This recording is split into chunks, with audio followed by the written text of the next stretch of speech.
I've opted for the floor today. This is like sippy cups for adults. Okay. So I wasn't going to cover things, news, goings on, things that happened recently, but I can't help it. There's been 3 people shot by ICE just this week. Seems like we're about a month into the year, but it's only been just this last week all this has happened. I have watched the one in Minneapolis from pretty much every angle I could see. And anybody who looks at that and sees somebody who's justified in a deadly action, I don't agree. I know there's been a bunch that have said, oh, you just need to comply with what they're saying. These kind of situations are so tense and they pop up so quickly. It is on the people with the guns, the people that are law enforcement, to act in a professional way and act cohesively as a team to make it as simple as it can be for somebody to follow directions. This means that one person should be giving commands and it should be decisive. And at no point did this justify pulling a weapon, or at the very least not shooting. The line from the government that I keep hearing is that they weaponized their vehicle and tried to run over the police. I will just say, let's say that that's true. I just assume that it's true that somebody had every intention of running over somebody in law enforcement. Don't stand in front of the vehicle. If you are in fact concerned that somebody's going to use their vehicle as a weapon, it can only go in front and reverse. It can only go one way or the other. And you can very easily see where the wheels are turned and where they're steering the wheels to. First and foremost, if you're concerned of officer safety, his responsibility is to get out of the way. Second, if you are conducting an actual law enforcement operation, they had the plate number. They were walking around before. They had their plate number. They had clear, obvious video of all occupants. If that car had left the scene, there would have been nothing stopping them from going to local police and saying, hey, this vehicle tried to assault one of our officers. We'd like to start pressing, the act of pressing charges, or try to make contact at the residence, because you know their plate, so you obviously know where they live, or at least where the vehicle's registered to. Any sort of state or local law enforcement almost certainly would have just let that vehicle drive away. They may have pursued it. ICE shouldn't be in the business of doing that, but they would have absolutely made contact later in a safer way and not risked getting themselves hit by the car by staying in front of it. What's on display clearly is the unprofessionalism. You see the adrenaline kick in, and when people defy them, you see the anger, and the shots, I assume, that was out of anger. That was, how dare you not listen to my verbal commands? How dare you not listen to me and comply with my authority? If you look on the video, I haven't seen a whole lot of people talk about just how poorly executed it was. When he let loose the first shot and then the subsequent 2, there was a person at the rear quarter panel, a law enforcement person. And those rounds endangered not only their own people, but anybody in that neighborhood. There has to be such a responsibility when you discharge a weapon to ensure that it's directed as best as it can be. And I know there was another occupant from the vehicle. That may have been the person standing behind there, but either way, you don't just shoot willy-nilly into a car. And I've seen that multiple times from this same law enforcement agency. And I think it's coming out of a desperation to fill the quota. They seem to know that there's a lot of expectation from higher up that they need to get as many people as possible. Doesn't seem to matter if they are in fact eligible to be deported. And the thing that I keep in mind and really bothers me is the fact that they are literally in the process of hiring something like 10,000 more. When you have people that are clearly unprofessional and just not fit for the job that they're doing, they're clearly not doing a very good job about weeding out people that, are not good under pressure. And I would say, like, a lot of these people, reading their guidelines is absolutely hilarious. Their physical fitness test, me being somebody who doesn't work out particularly a lot, and at the age I am, I'm pretty sure I could pass that. And there's a lot of people in their organization that can't. There's a lot of people that they kind of sent ahead to training before they get their drug tests back. There is even reports of some of them barely functionally reading and writing. It's really embarrassing. If these people applied, for example, to be FBI, they wouldn't even make it in the door. They'd be laughed out of even applying. I mean, literally, people would probably do their best not to laugh.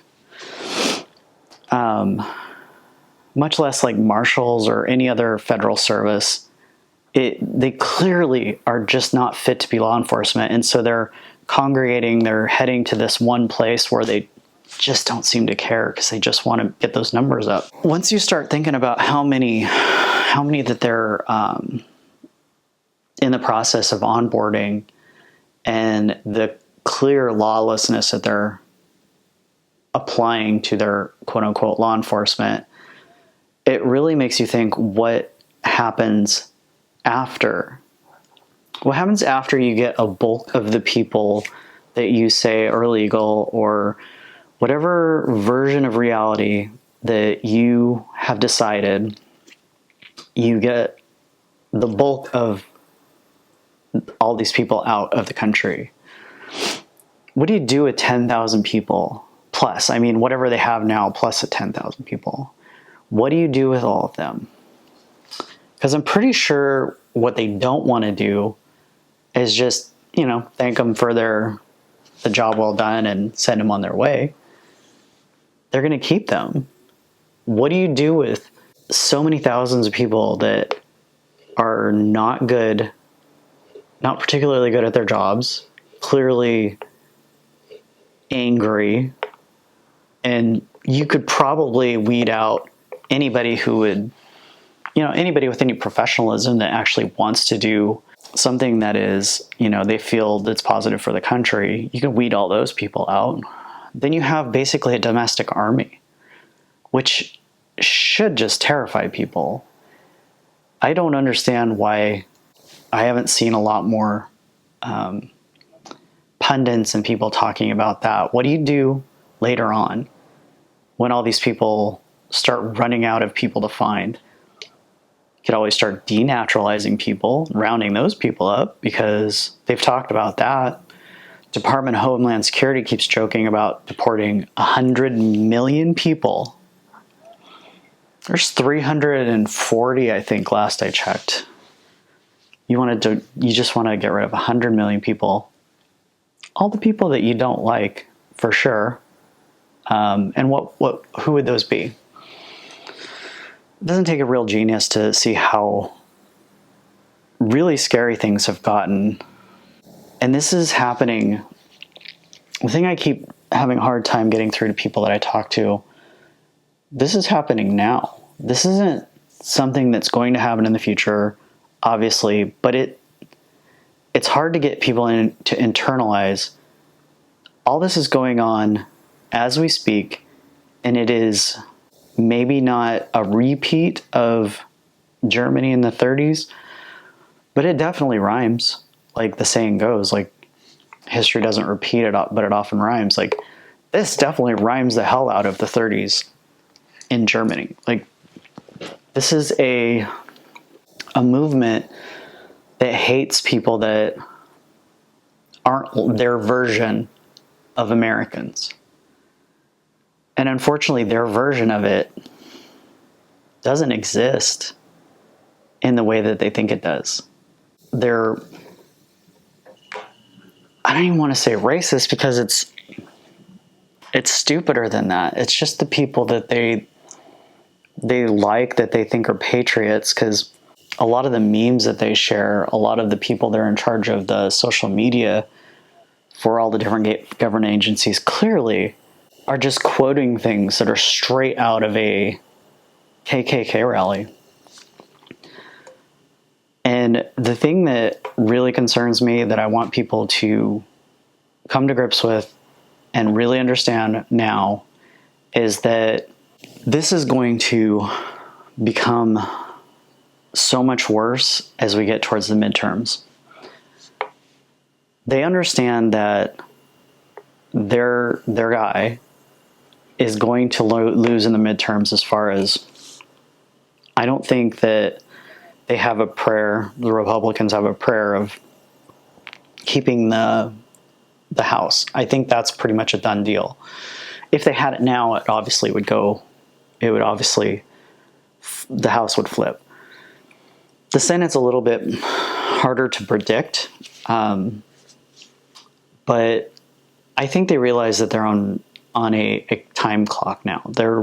Their time is running short, and they're either going to have to convince you that elections are all fake and do something about it, meaning change them entirely in such a way that they think they can get away with cheating. And that's why they've been saying that all the elections are rigged and stolen all this whole time. They've been saying that other people are rigging it, other people are stealing it, so that when they decide to do something, then it's because they're cheating. Do you want them to cheat? And it's going to be something along those lines. It's either that, or they're going to get landslid, and then he won't be able to do as much as he's been doing, except that he still has a Supreme Court. At least there would be a lot that Congress could do to push back. Money-wise, they could start to pass laws. I don't think that's going to happen either, to be honest. I think even if the Democrats got a giant majority in the House, and they got a firm, even over 60 people in the Senate, let's say for dreams and hopes, let's say they got the 2/3 majority in the Senate, which means there's no filibuster that can stop whatever they wanted to do. They're not going to do anything. Every time they have been in power, they've done very little, most of which has been walked back by Republicans. So what we're in right now is a time where the country's going to have to decide what we stand for as a country. And I don't think we've known that for a long time. But the Democrats are not going to save you. It's obviously your only other choice if you're going to try to vote your way out of this. But the Republicans know, regardless, that they're either going to have to figure out a way to lie so convincingly that they can get people on board in the next 9 months, which is very unlikely, especially when you have somebody like Trump who's trying to establish a legacy. He's trying to get Greenland and all these, because he wants to establish some empire version of the U.S. that is going to live longer than he obviously is, because his time is probably short. But I would say start coming to grips with the fact that this is going to get really crazy this year. There's going to be a lot going on, and it's only going to pick up pace as we go into the summer probably, and for sure into the fall. And 100% Democrats have to win the House and Senate. That's a given. But again, what are they going to do with it? And what do you expect them to do with it? Because if people don't start holding Democrats accountable for not opposing the Republicans, then we're never going to have any chance in actually getting anything done. We're not going to have any opposition party. It's just going to be one step back for the Democrats and then 2 steps forward for the Republicans. We're just going to keep repeating this cycle. I don't know what the solution there is. Maybe 2 less parties or 1 more. I don't know. But it's going to get wild, and in the sense that term was used probably. But yeah, buckle up, because 2026 is going to get crazy. And if Democrats don't win, I don't know that you're going to have a presidential election, because they just know at some point accountability may come for these things that are happening. And the only way they can avoid that is to keep power. So that's all for this one. Hopefully I'll see you tomorrow.